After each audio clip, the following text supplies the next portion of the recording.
Tesla released earnings for Q4 2016 and full year 2016, followed by a conference call full of info. Here are your Tesla tidbits for February 23rd, 2017.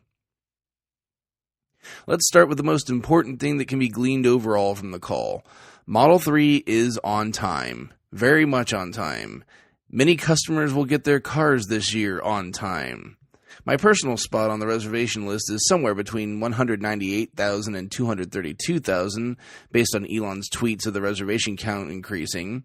Originally, I was figuring probably Q4 2018 after realizing where I was in line, and then as more info trickled in, I figured probably Q2 2018, and now I'm thinking my car could realistically be a Christmas present this year, depending exactly on how orders get fulfilled. Today's show is going to focus almost solely on Model 3, as Model S and Model X really were not the focus of the call from a product standpoint. So with that intro out of the way, let's indeed talk about what everyone wants to hear about, Model 3. There were two items of note that literally made my eyes pop. The first was in a discussion regarding the complexity reduction between Model S and Model 3. Folks, there is definitively no traditional instrument cluster. Elon said, quote, "The Model 3 only has one screen, whereas the S and X have two screens and two separate computers powering each screen," end quote. So it's either a HUD coming or all instrument cluster functions will be handled by the main screen. I have to seriously doubt that a HUD is coming at this point, considering the fact that the whole context of this quote comes during an explanation giving reasons the Model 3 is less complex than the Model S and Model X. The second bit of this comes from the ramp rate that is being asked of suppliers. I'm not sure what you guys were assuming, but here were my assumptions about July production before this call. I figured, assuming Model 3 was on time, that a few hundred or so cars might get made in July, and even on into August and September. And then I figured around October, after all the kinks were worked out, we'd get some real production on the level of what Model S currently enjoys. Turns out, they're not playing around. While it isn't full production, there will be legitimate production in July, assuming all the suppliers hit their marks, which of course is no guarantee. Elon, clearly exasperated by the inability of anyone to keep a secret, basically gave away his production expectations of his suppliers. Quote, "We've told them 1,000 a week in July, 2,000 a week in August, and 4,000 a week in September," end quote. This quote is on the heels of his expectation that Tesla would be producing 5,000 Model 3s per week before the year is out. Now let's combine the above with the fact that Tesla is only putting out vehicle delivery guidance for Q1 and Q2, guiding for 47,000 to 50,000 deliveries through the first half. Several times through the call, they said without saying that they don't want to give full year guidance due to Model 3.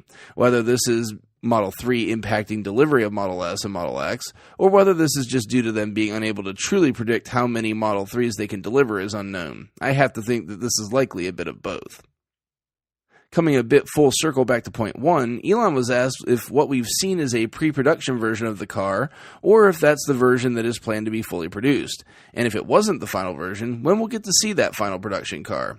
Elon said, quote, "In terms of showing a final version, it's probably at least a few months away, maybe as far as July itself. It's going to be pretty close to what I showed at the Model 3 unveiling, but with more polish and refinements and a few more details that are added. It'll be better than what was unveiled, and I guess in some ways it will be a lot better," end quote.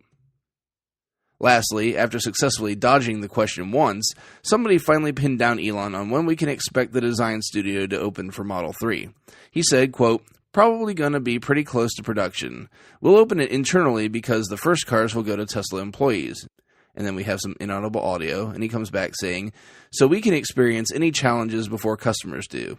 I think it's probably 3 or 4 months away," end quote.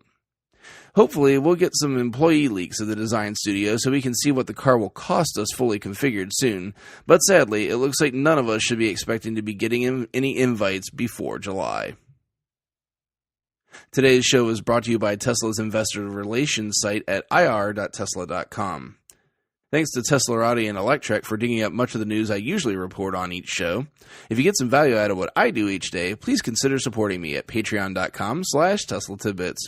Thanks so much to super patrons John Waltauer, Drew Schuyler, Cookie UK, and John Waller for supporting the show at the $10 plus level. Of course, if you have nothing extra to spare, that's fine too. You can still support the show for free with positive reviews and by spreading word of the show. If you have feedback for me, the best way to be heard is to tweet at Tesla Tidbits. That's all for today. I'll see you back here again tomorrow. Until then, keep it charged and hit the road.